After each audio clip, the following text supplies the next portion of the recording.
మీరు ఎక్కడి వాంగ్మయం చూడండి అంతే. గోవు పరదేవతా స్వరూపం. గోవు జోలికి వెళ్ళకూడదు. నీకు ఓపిక ఉంది, దాని గంగడోలు నిమురు.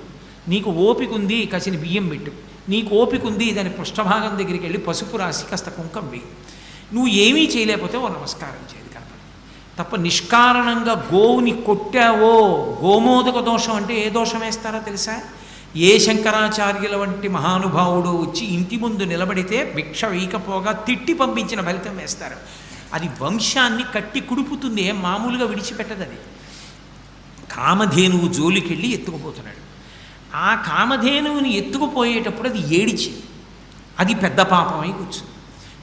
ఎక్కడ పెద్ద పాపం వచ్చింది అంటే దాని ధేనువుని వదిలిపెట్టాడు.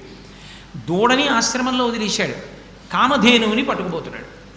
ఆ ఆవు ఏడుస్తూ అంది, అయ్యో నన్ను ఇలా రాజు పట్టుకుపోతున్నాడే.